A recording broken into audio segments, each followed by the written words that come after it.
Hello friends, welcome to my YouTube channel. आज हम लोग चलने वाले हैं स्लैंग वर्ड का पार्ट नंबर 2। और स्लैंग वर्ड का पार्ट नंबर 2 कंप्लीट हुआ और मैंने आपको वो वीडियो कंप्लीट हुआ और आपको भेजा भी है। तो आप लोगों ने, मुझे विश्वास है कि कंप्लीट कर लिया होगा। और आज हम पार्ट नंबर 2 लेके चलने वाले हैं। अच्छे से आप स्लैंग वर्ड का पार्ट नंबर 1 कंप्लीट कर लीजिए और लगभग प्रयास करेंगे इतना ज्यादा आपको इसमें मैटर दे दिया जाए कि कोई भी कॉम्पिटिटिव एग्जाम हो तो उसके लिए आपको कोई परेशानी ना होने पाए। बात समझ रहे हैं ना? तो चलते हैं स्लैंग वर्ड का पार्ट नंबर 2 पे। देखते हैं, जैसे आपने सुना होगा तैरना की मीनिंग होती है दो। एक होता है स्विम और एक होता है फ्लोट। स्विम और फ्लोट। तो देखिएगा, स्विम कहाँ यूज किया जाएगा और फ्लोट कहाँ यूज करेंगे, ये बात भी पता होनी चाहिए। अगर सजीव प्राणी है, लिविंग बीइंग है, तो स्विम का प्रयोग करेंगे और नॉन लिविंग बीइंग है तो फ्लोट का यूज करेंगे। फ्लोट का क्लियर है ना? बात समझे। लिविंग बीइंग है तो स्विम लगेगा और नॉन लिविंग बीइंग है तो फ्लोट लगेगा। क्लियर? देखते हैं एग्जांपल। लिखा आई सा अ मैन, मैंने एक आदमी को देखा फ्लोटिंग यानी तैरते हुए इन द रिवर यानी कहां पर, नदी में। मैंने एक आदमी को देखा क्या करते हुए, तैरते हुए, यही तो बोला है। तो तैर कौन रहा है? आदमी ना। और अगर आदमी तैर रहा है तो वो सजीव है कि निर्जीव है, लिविंग बीइंग है कि नॉन लिविंग बीइंग है, कंफर्म कर लीजिएगा। लिविंग बीइंग है ना, बिल्कुल नॉर्मल सी बात है। लिविंग बीइंग है और अगर लिविंग बीइंग है तो तैरना की मीनिंग क्या होगी? स्विम होगा, फ्लोट का प्रयोग नहीं होगा। क्लियर है ना? तो यहाँ फ्लोट जो लिखा वो गलत है भाई साहब। यहाँ क्या होगा? स्विम होगा, यानी SWIM और ING ऐसे मत लगाना भैया, मालूम होना चाहिए। ऐसी वर्ब जिसका अंत कॉन्सोनेंट हो और उससे पहले वावेल हो तो ING बनाते समय लास्ट वाला डबल हो जाता है। तो यहाँ डबल एम होगा और ING यानी क्या होगा? स्विमिंग। क्लियर है ना? नेक्स्ट देखते हैं रूल। फर्स्ट रूल आपका कंप्लीट हुआ। सेकेंड रूल में देखें, हमने आपको बहुत सारी कंडीशन दे दी है। जैसे टीचिंग लाइन सुना होगा, तो टीचिंग लाइन नहीं, टीचिंग कोई लाइन नहीं होता। टीचिंग एक प्रोफेशन है। क्या है? प्रोफेशन। मेडिकल लाइन नहीं होता, मेडिकल प्रोफेशन होता है। प्रोफेशन का मतलब तो समझते होंगे, इन हिंदी विज्ञान से धंधा। लाइन नहीं, तो टीचिंग लाइन नहीं, टीचिंग प्रोफेशन। मेडिकल लाइन नहीं, मेडिकल प्रोफेशन। इसी तरह लिखा है करेक्ट न्यूज। करेक्ट न्यूज सही समाचार नहीं होता, ट्रू न्यूज, सत्य समाचार। क्लियर है ना? अगला लिखा on father, on mother, on brother. ये सब बातें नहीं होती। कभी भी जो ब्लड रिलेशन होता है ना, उनके पहले ऑन नहीं लगता, ये बात समझ लीजिएगा। तो ऑन फादर नहीं होगा, केवल फादर होगा। ऑन मदर नहीं होगा, क्योंकि ऑन किसको दर्शाता है? अपने को। तो ऑन मदर नहीं होगा क्योंकि यहां पे ऐसा तो है नहीं, मतलब मेरी मम्मा को इतना दर्शाना पड़े कि वो खुद की नजर आए, वो स्वयं की माँ है। अरे मदर है तो मदर है, यानी वो माँ है अपनी, तो उसके लिए पॉजिटिव एडजेक्टिव इनफ है बताने के लिए, ओवन लगाने की आवश्यकता नहीं है। तो जैसे आगे लिखा इन हरी, हरी अब समझते ना जल्दी, तो इन हरी नहीं होता, इन आ हरी होता है। बात समझ रहे हैं? और अगला देखेंगे, मे का गोल, गोल बनाया नहीं जाता, स्कोर अ गोल। गोल समझते हैं ना, फुटबॉल में देखा होगा, सुना भी होगा। तो मे का गोल नहीं होता, स्कोर अ गोल होता है। और कीप वर्ड्स नहीं होता, ओनली कीप वर्ड होता है। शब्दों को नहीं रखा जाता, शब्द रखे जाते। बात समझिएगा। तो कीप वर्ड नहीं, कीप वर्ड्स नहीं होता, कीप वर्ड होता है। और प्रे गॉड नहीं होता, प्रे टू गॉड होता है। जैसे हमने कहा है pray God for godly merits, तो गलत है भाई, प्रे टू गॉड होगा। क्लियर है ना? तो बात समझिएगा, ध्यान देना। इधर मैंने यहाँ पे ये रॉन्ग प्रोसेस और यहाँ पे देखो करेक्ट किया हुआ है, यानी इधर वाले आपके करेक्ट हैं और ये वाले आपके रॉन्ग हैं। तो देखिए एग्जांपल हमने क्या लिखा, mister Ramesh is my father, my oven father. तो मैंने कहा फादर, मदर, ब्रदर, सिस्टर, इनसे पहले ओवन लगाने की आवश्यकता नहीं है, तो फादर से पहले ओवन का प्रयोग नहीं होगा। क्लियर हुआ ना? चलते हैं आगे। अगला रूल आप देखेंगे तो देखिए लिखा है ड्रॉन और सिंक। ड्रॉन का मतलब क्या होता है, डूबना, लेकिन ये किसके लिए होता है, एलबी, लिविंग बीइंग के लिए, सजीव के लिए। और सिंक मीन्स भी होता है डूबना, लेकिन ये किसके लिए होता है, एनएलबी के लिए, नॉन लिविंग बीइंग यानी वस्तुओं के लिए। क्लियर है ना? तो देखिए जैसे मैंने लिखा I saw bucket drawn in the river. Clear है ना? तो देखो मैंने किसको देखा, बकेट यानी किसको, बाल्टी को देखा, और क्या, ड्रॉइंग इन द रिवर। तो देखिए यहाँ ड्रॉन लिखा है ना, ड्रॉ भी पढ़ते अनिर्णित, ड्रॉ भी सुना होगा, DRAWN, अनिर्णित भी होता, मैच ड्रॉ हो गया, अनिर्णित भी होता है। तो ड्रॉन लिखा है यानी ड्रॉ। तो यहाँ पे बात समझिए, इसका अर्थ क्या होगा, डूबना, और डूबा कौन हो रहा है इधर समझिएगा, बकेट यानी क्या, बाल्टी। तो बाल्टी डूबने की बात हो रही है। अब बाल्टी सजीव है कि निर्जीव है, बिल्कुल अच्छे से दिमाग बैठा करके इनको याद कर लीजिएगा। तो देखिए बाल्टी निर्जीव है कि सजीव है, तो निर्जीव है, कॉमन सी बात है। अगर निर्जीव है तो निर्जीव वस्तुओं के डूबने के लिए क्या होगा, सिंक होगा। तो ये बिल्कुल गलत है, यानी सिंक होगा, और सिंक की ING फॉर्म क्या होगी, सिंकिंग हो जाएगा। क्लियर हुआ कि नहीं?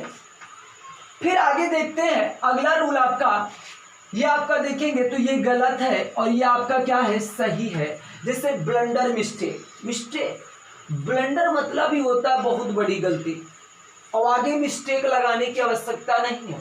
तो ब्लंडर, मिस्टेक, बहुत बड़ी गलती, गलत बात, बिल्कुल गलत है। सही क्या होगा, ओनली ब्लंडर। ब्लंडर का मतलब ही होता है बहुत बड़ी गलती। क्लियर है ना?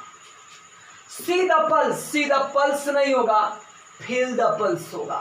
क्लियर? ड्रिंक टी नहीं होगा, टेक टी होगा, क्लियर? बर्थडे कहते नहीं, what is your birth date, तो गलत है भाई, बर्थ डेट नहीं होता, डेट ऑफ बर्थ होता है। दिन यानी तारीख किसकी, जन्म की होती है। क्लियर? ग्रेट पेन नहीं होता है, सोवर पेन होता है। क्लियर ना? तो देखिए throw out the whole air, ये भी गलत है, throw out the whole air नहीं होगा, क्योंकि थ्रो आउट का मतलब ही पूरा होता है, तो फिर होल लगाने की आवश्यकता नहीं है। तो throw out the whole air नहीं होगा, थ्रो आउट द एयर होगा ओनली, क्योंकि थ्रो आउट का मतलब ही होता है पूरे साल। तो होल का मतलब आगे संपूर्ण लगा के क्यों बैठे हो, इसका अर्थ क्या होगा, पूरे साल। तो इंग्लिश में आपने देखा, इतनी बात तो समझ में आ रही, कोई भी कोई भी शब्द 2 बार लगातार नहीं आ सकता, यानी 2 बार उसका अर्थ लगातार नहीं आ सकता।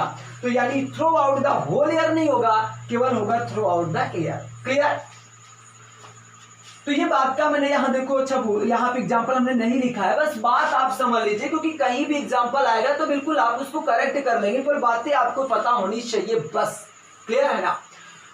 फिर देखते हैं अगला रूल लिखा, वैकेंट और एम्प्टी। वैकेंट का मतलब क्या होता है, रिक्त पद या खालीपन, और वैकेंसी ही बना है वैकेंसी। समझ रहे हैं बात? यानी कुछ मीनिंग होती है, उन्हीं से कोई भी मीनिंग, जैसे वैकेंट हुआ, vacancy, select, selection, elect, election. तो वैकेंट से बना है वैकेंसी, खाली पद जो होता है, जो वैकेंसी कहते हैं, वैकेंसी नहीं आई तो वैकेंसी ही बना है वो। तो वैकेंट का मतलब होता है रिक्त पद या खालीपन, और एम्प्टी का मतलब खालीपन या फुर्सत भी बोल सकते हैं आप, और एम्प्टी का मतलब होता है अंदर से खाली। क्लियर? तो दिस बकेट इज वैकेंट, ये बाल्टी जो है खाली है। तो कैसे खाली होगी बाल्टी, अंदर से खाली होगी कि रिक्त पद होगा, उसका रिक्त पद खाली होगा। तो बिल्कुल कॉमन सेंस यूज करेंगे तो पता होगा आपको कि बाल्टी कहां से खाली होगी, अंदर से। तो वैकेंट नहीं होगा, क्या होगा, एम्प्टी होगा। यानी यहां वैकेंट गलत है, सही क्या हो जाएगा, एम्प्टी। क्लियर है ना फ्रेंड्स? तो इसको आप लोग अच्छे से कंप्लीट कर लीजिए। इसके बाद मैं आपको और अच्छे रूल्स बताता हूं। चलिए देखते हैं आगे जो भी और भी प्रोसेस है। देखिए एक तरफ हमने फिर से डाला हुआ है गलत और एक तरफ सही, मतलब रॉन्ग और करेक्ट। देखिए यहाँ पे जैसे लिखा है प्राउडी, तो प्राउडी ये सब बोला ना कि स्पीकिंग लैंग्वेज अलग है। स्पीकिंग लैंग्वेज और ग्रामर की लैंग्वेज में डिफरेंस होता है। तो प्राउडी ऐसे बोल देते हैं हम लोग कि बहुत प्राउडी हो भाई, बट प्राउडी होता नहीं, प्राउडी नहीं, क्या होगा, प्राउड होगा। Clear? Head pen, head pen नहीं होता है, हेडा, सिर दर्द जिसे बोलते हैं, हेडा। तो हेड पेन नहीं होगा, हेडक होगा। एब्सोल्यूट परफेक्ट, एब्सोल्यूट परफेक्ट नहीं होगा। मैंने एडजेक्टिव पढ़ाया था तब भी आपको बताया कि परफेक्ट के पहले मोर या मोस्ट नहीं लगता, क्योंकि परफेक्ट का मतलब ही है पूर्ण। तो एब्सोल्यूट परफेक्ट भी नहीं होगा, केवल क्या होगा, परफेक्ट। योर सिंसियरली नहीं होगा, योर्स सिंसियरली होगा। क्या होगा, योर्स सिंसियरली होगा। क्लियर ना, बात समझ रहे हैं? क्योंकि ऐसा थिंकिंग आप बिल्कुल समझ लेना, क्योंकि और का मतलब क्या, पजेसिव एडजेक्टिव है। जो पजेसिव केस होता है वो दो प्रकार का होता है, पजेसिव एडजेक्टिव और possessive pronoun.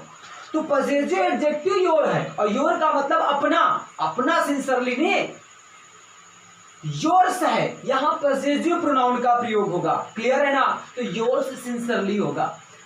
Reason because, reason because नहीं होता, या तो रीजन होता है या तो बिकॉज होता है, या हम कह सकते हैं रीजन व्हाई। रीजन व्हाई बोल सकते हैं, पर रीजन बिकॉज दोनों साथ नहीं होगी, क्योंकि दोनों का मतलब ही कारण होगा। क्लियर है ना? फिर आगे देखते हैं फाइनल कंक्लूजन, क्योंकि कंक्लूजन का मतलब ही होता है निष्कर्ष, अंत में क्या निकला। तो फिर फाइनल लगाने की आवश्यकता नहीं है, कंक्लूजन का मतलब ही निष्कर्ष है, तो फाइनल कंक्लूजन नहीं होता, ओनली क्या होगा, कंक्लूजन होगा। क्लियर?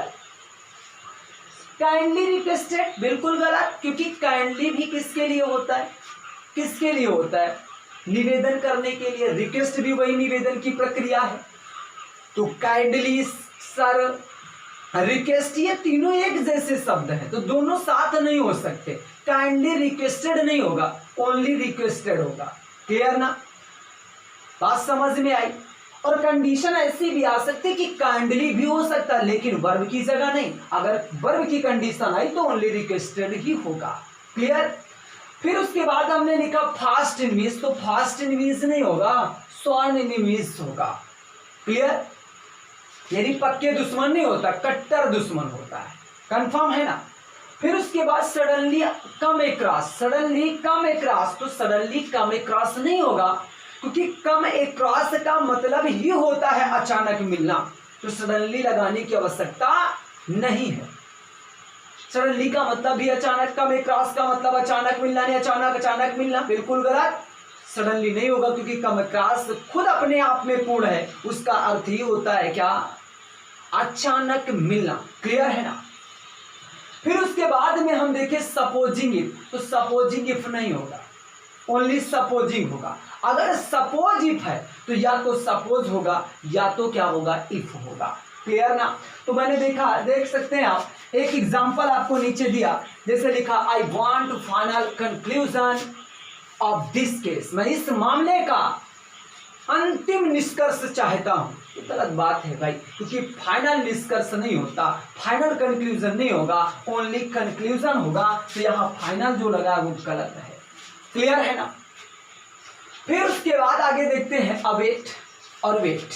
अवेट और वेट दोनों का मतलब इंतजार करना होता है, लेकिन वेट के बाद में फार प्रीपोजिशन का प्रयोग होता है और अवेट के बाद फार प्रीपोजिशन का प्रयोग नहीं होता है। इस बात को याद कर लीजिएगा अच्छे से। एग्जाम्पल जैसे दिया, सी इज अवेटिंग फॉर हर, वो उसका इंतजार कर रही है, हिम कर लीजिए, सी इज अवेटिंग फॉर हिम, तो बिल्कुल गलत है भाई, क्योंकि अवेट के बाद में फार होगा ही नहीं, अगर वेट होता तो फार करेक्ट होता। क्लियर ना। फिर उसके बाद में देखते हैं अगला रूल। तो अगले रूल में देखेंगे कितने सारे जो भी हमने दिया है गलत सही, यानी जो गलत है और कैसे गलत प्रोसेस होता बोलने का, लेकिन उसका सही क्या होगा ये आपका बिल्कुल सामने है। जैसे दिया बोर्डिंग, तो बोर्डिंग नहीं होता, बोर्डिंग हाउस होता है, जिसका अर्थ होता है छात्रालय या खाना खाने का स्थान जो होता है छात्रावास में। तो बोर्डिंग नहीं होगा, बोर्डिंग हाउस होगा। रिटर्न बैक नहीं होगा, क्योंकि रिटर्न का भी मतलब होता है वापस आना और बैक का भी मतलब होता है बैक। बैक का भी मतलब क्या हुआ, वापस आना। तो मतलब रिटर्न बैक नहीं होगा, या तो रिटर्न होगा या तो बैक होगा, कंडीशन के अकॉर्डिंग। वर्ब है तो फिर रिटर्न ही होगा। क्लियर ना। फ्री गिफ्ट, फ्री गिफ्ट नहीं होता, ओनली गिफ्ट होता है, क्योंकि गिफ्ट का मतलब ही होता है उपहार। हम केवल बोलने बताया ना कि स्पीकिंग लैंग्वेज है, कहते हैं फ्री का गिफ्ट ले लो, अरे फ्री का गिफ्ट, गिफ्ट का मतलब ही उपहार है। उसमें यह दिखाने की आवश्यकता नहीं है कि फ्री का गिफ्ट है, गिफ्ट आप दिए इसका मतलब ही उपहार है, फ्री है, तो फ्री गिफ्ट नहीं ओनली गिफ्ट होगा। कंफर्म। उसके बाद में देखते हैं फैमिली मेंबर्स, तो फैमिली मेंबर्स नहीं होगा, फैमिली मेंबर्स नहीं होगा, मेंबर्स ऑफ फैमिली होगा। क्लियर ना। इसी तरह जैसे कोई भी सब्जेक्ट और टीचर लिखा हो, इंग्लिश टीचर तो टीचर ऑफ इंग्लिश होगा, mathematics teacher teacher of mathematics होगा, physics teacher teacher of physics होगा। क्लियर ना। फिर लिखा स्टडी वीक, स्टडी जहां स्टडी लग जाए तो लास्ट कंडीशन याद रखिएगा, स्टडी वीक नहीं होगा, लास्ट वीक होगा। स्टडी ईयर नहीं होगा, लास्ट ईयर होगा। स्टडी मंथ नहीं होगा, लास्ट मंथ होगा। क्लियर ना। फिर जैसे आगे दिया टुडे नाइट, तो टुडे नाइट नहीं होता, टू नाइट होता। टुडे नाइट नहीं होता, टू नाइट होता है। और टुडे मॉर्निंग नहीं, क्या होगा, दिस मॉर्निंग होगा। अच्छा, प्रॉब्लम इस चीज का होता है, दिस और इट का होता है, बहुत ज्यादा होता रहता है। तो चलिए मैं कभी आपको इसके बारे में अच्छे से बताऊंगा, थोड़ा बहुत आपको बता देता हूँ। दिस और इट का प्रॉब्लम होता है लोगों को। क्या प्रॉब्लम होता है कि दिस कहाँ इट कहाँ, तो देखो दिस का मतलब भी ये होता है और इट का मतलब भी ये होता है, कंफर्म है बात। लेकिन कहाँ किसका यूज होता है वो भी उसके रूल्स हैं। दिस आप लिविंग बीइंग के लिए भी लगा सकते हो, नॉन लिविंग बीइंग के लिए भी लगता है, लेकिन इट जो होता है ओनली वो नॉन लिविंग बीइंग के लिए ही लगेगा। मैं कह सकता हूं दिस इज अ मोटरसाइकिल, ये मोटरसाइकिल है, निर्जीव के लिए भी लगा। या मैं कह सकता हूं दिस इज मोहन, ये मोहन है। क्लियर है ना। और निर्जीव के लिए अब जैसे मैंने पहला कहा कि दिस इज अ मोटरसाइकिल, वहां कह सकते हैं it is a motorcycle. Clear ना। यानी इट जो होता है नाउन का भी और प्रोनाउन दोनों का काम कर लेता, बट दिस एक नाउन जैसा ही, मैं नाउन नहीं कह सकता, लेकिन वो प्रोनाउन का काम नहीं करेगा। क्लियर ना। आगे हम और इसकी आपको रूल बताएंगे, तो बात याद रखिएगा, टुडे मॉर्निंग नहीं, क्या होगा, दिस मॉर्निंग होगा। क्लियर। फिर उसके बाद मेक रन, मेक रन नहीं होता, अभी आपको मैंने पहले भी बताया है, मेक गोल नहीं, स्कोर गोल। मेक रन नहीं, स्कोर रन होगा। क्लियर ना। अकॉर्डिंग टू मी नहीं होगा, इन माई ओपिनियन होगा, मेरे अनुसार। कहते नहीं according to me it's not correct, मतलब ये मेरे अकॉर्डिंग सही नहीं है, तो फिर गलत है भाई।